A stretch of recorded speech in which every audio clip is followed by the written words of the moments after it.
Not bad at all.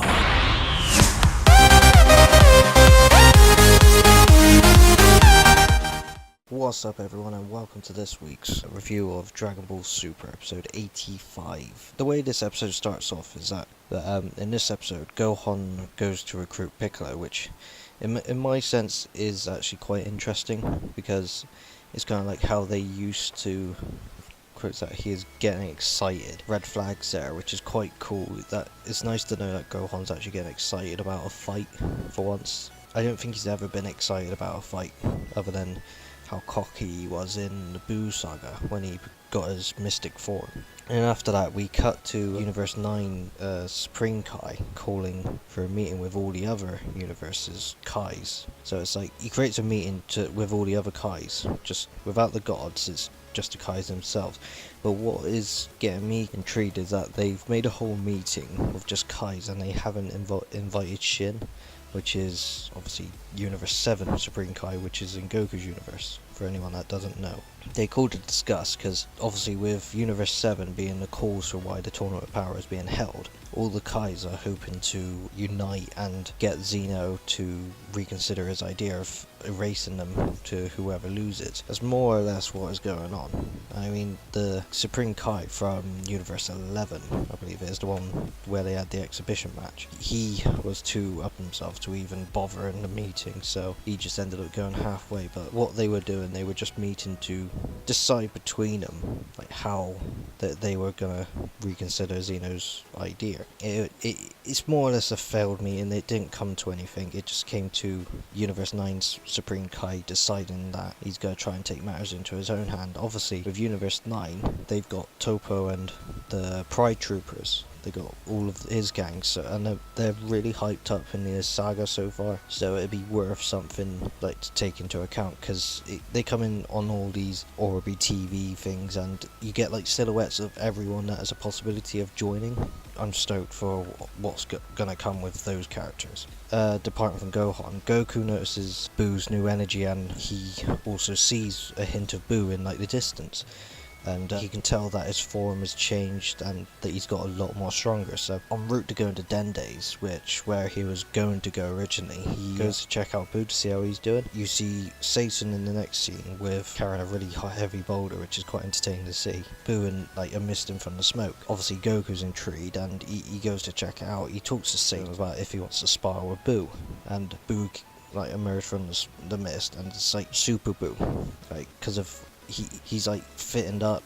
Buu's taking his training seriously for once in his life, and he's just become a lot more slimmer and more like Super Buu's physique. So it's more lean and like powerful looking, and not like that, Goku can notice that his power has increased, so that's also intriguing as well, because everyone loves a power increase, especially with Blue. We didn't even think power increase for him will be even possible, but it's good to see. Opening trailer, it shows the fat Buu, so I'm not sure whether this form will be continued for him. I mean, if it is, that'd be absolutely amazing, because then to see a stronger Buu, I'm not sure whether it'd be as strong as Super Buu or if he's going to be even stronger. It's also nice to see. It's just a happy Super Buu. I mean, it's the best of both, really. I mean, if it is Kid Buu, then that'd be a bit more concerning and confusing, because Satan asked Goku to spar with Buu, and Goku in his base form, he is really having difficulty. I mean, I don't know why he didn't go Super Saiyan or anything, because in the Z saga it took Super Saiyan 3 Goku to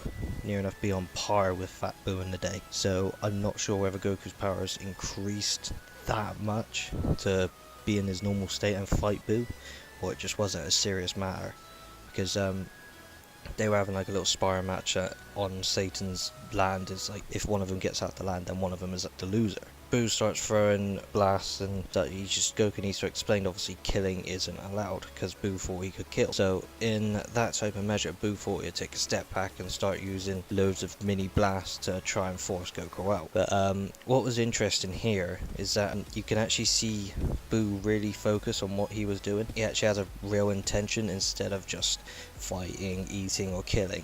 That is, like, you can see him really focused on what's happening. I mean, Goku was holding his own. He was just slashing through all the power blasts. Boo actually opened his eyes and ultimately focused on at the situation at hand. Within one of the last few blasts, Boo actually followed behind it, and Goku was distracted by the blast, and he got grabbed by Boo, and then Boo physically forced Goku out, which meant Goku lost that battle, which was quite interesting, where Boo was using tactics. It's actually nice to see him use tactics instead of Candy Beam and all of his old things. He's actually putting his mind to it. Obviously, where he's absorbed the past Supreme Kais, that's how he's got his form. Well, that's how he became Fat Boo, which means he has intelligence somewhere instead of just being a little kid. Could he be tapping into that a bit more and actually becoming more intelligent? If he does keep the form, then it's really getting me hyped for that. After the fight with Boo and Goku, the next scene was quite surprising, really, because we actually got taken into Universe 9's life. We joined Topo as he was dressed formally, so I couldn't really I could understand why he's dressing formally, because he's known as one of the best heroes in that universe. He's dressed formally, going to a restaurant, wanting to chill out. But as he is in the restaurant eating, you can see the fear or tension that he has for Goku, because when he was fighting with him in the exhibition match, he was having flashbacks of Goku just verge of going over his limit, which is what we all wanted to see. But I think that's what has Topo worried, because he's probably not quite sure on how much more powerful Goku can get, or the fact that he's worried for Jiren. We left off with them doing some Star Trek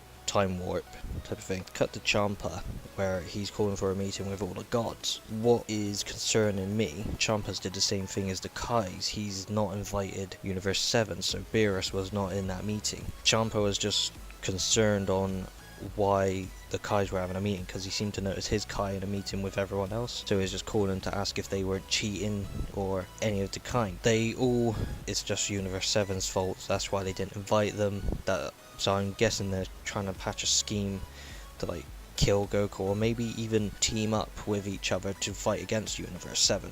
So it's all near enough a one-sided thing. What is also interesting, Universe 2, the god of destruction there, the Egyptian, she finds Goku quite beautiful. No hate coming from her whatsoever. So I don't know whether she's not even taking a side. I think she's just giving her opinion on what she thinks about him, obviously not in a negative way. So I can see something happening between them two, maybe, because if she finds him beautiful, maybe where in the exhibition match everyone was frightened of Goku when he went Super Saiyan Blue because of the godly power, so they're probably more confused and intrigued about what he's got as power, because not yet. Everyone's got to see Vegeta, because he's got the Super Saiyan Blue. I mean, can't just leave Vegeta out. Vados actually explains that they owe Goku a bit of debt, because he technically saved them for a bit longer, because if it wasn't for Goku mentioned in the exhibition match, Zeno probably would have destroyed the weaker type of universes. We cut back to Universe 9. Like, this is where we get introduced to Dyspo, the Beerus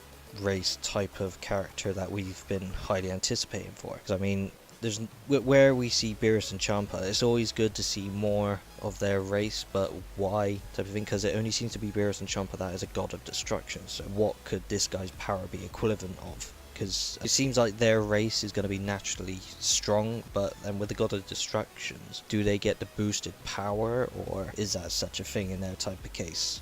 He's part of the Pride Troopers, obviously. He's one of the characters that Topo's highly anticipated with, as well as Jiren.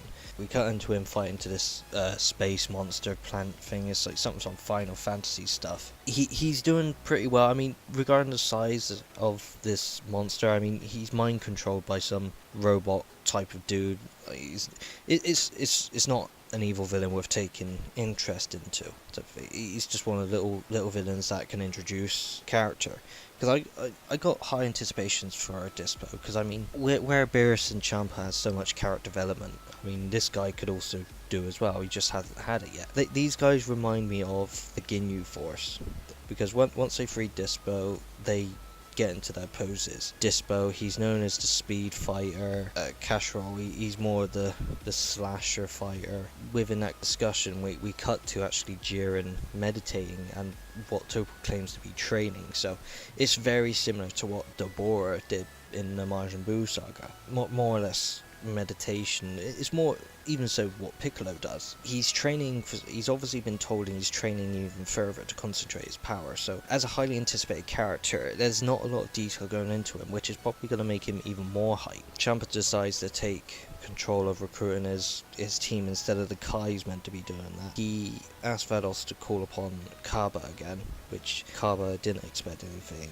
and Champa is demanding Kaba to find more Saiyans, which I am kind of concerned. Like, in the trailer, you actually see the female Super Saiyan that looks like Broly, so I'm guessing she is going to come from his universe, because she's highly anticipated as well. Where Kaba's gone Super Saiyan, like in the Universe 6 tournament, he's probably teaching everyone else to, because no one will mess with an army of Super Saiyans. Finding out of what Champa is doing, we cut back to Gohan finding Piccolo near the end of the episode, and where they're like both stood, Piccolo is expecting him where their minds have linked, they can talk to each other telepathically, which is Gohan's had to test his power to see how he's been doing. But Piccolo says he is prepared, and he's asking Gohan if he is prepared for Piccolo to retrain his body. On that, I'm guessing Piccolo, what he does within the next episode or the episode after that, Gohan is going to get his mystic form again. Goku's gone to see Dende. He's gone to see Dende to try and find Android 17, which is what we seen explained in the episode 85 teaser. Dende already knows about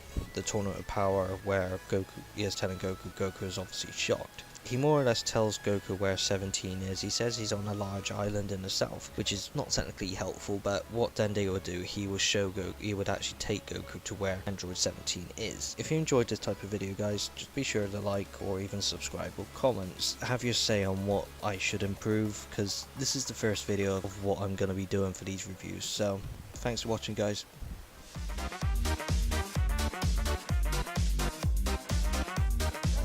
Ha ha ha!